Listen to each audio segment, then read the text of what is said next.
Nilikuwa ninaona ukiwa na ndoto kubwa sana za biashara. Na ulikuwa na mtaji mkubwa wa fedha. Ulifanya biashara na kaishia madeni na ukapata hasara ukafilisika, umerudi sifuri kabisa. Amerudi sifuri kabisa.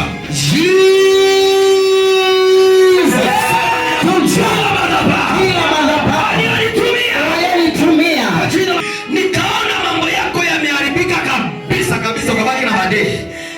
Mpaka watoto wangu nimechoka na niko tena. Yesu.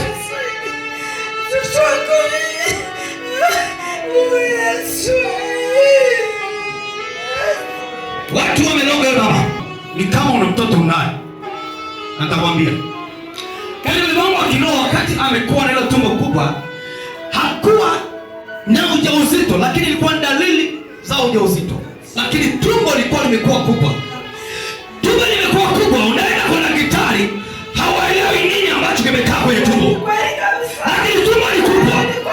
Lakini sio mtoto, sio kitu. Naona wakiwa wanasema foundation ndani yako. Dokta kamaliza. Kwa hivi. Lakini ni kitu ni uchawi. Nitakapokuombea, nitakwambia umebarikiwa. Ni ukweli umebarikiwa. Ninachoona kweli kabisa kabisa. God katika ulimwengu wa kiroho. Yes. Niliona akipomekana na daktari.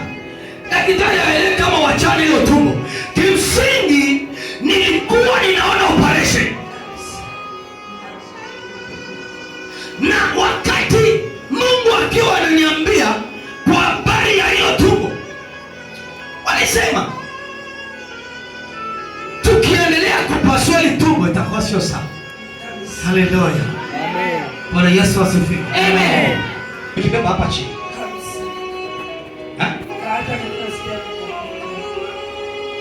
Poa leo.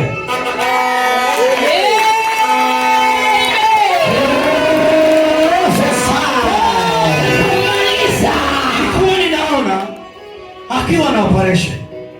Wanasema utakufanyia nyingine hapa. Kagaye. Lakini kwenye tumbo mpaka leo kuna ni kitu anakuwa amekibeba. Na wakati ulipokuwa katika haya mahangaiko, ndio watu wakapiga maisha yako, ukafilisika, ukaharibikiwa, ukachukiwa, kimsingi ukawa unakataliwa na kila mtu. Ninakuombea leo Mungu akufungulie milango mipya. Amina. Lile ni uzima hapa. Fire. Biblia. Fire. Kuna jiwe. Fire. Kuna jiwe. Fire. Toka jiwe. Biblia. Fire. Kama jiwe. Kama jiwe tumboni mwako. Yesu amesema kwamba ana operation mbili tayari zile. Mbili. Lakini baada ya kumwombea sasa hivi nabii wa Bwana ameniambia tu hapo mwenyewe anasema kile kitu kama jiwe hakipo.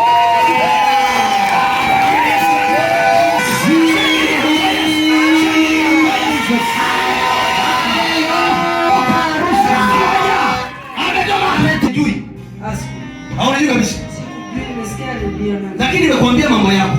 Umeniambia. Leo ukiangalia ile tumbo, ukiliangalia saizi, hakuna shida tena. Sasa hivi usikii tena. Umepona kabisa.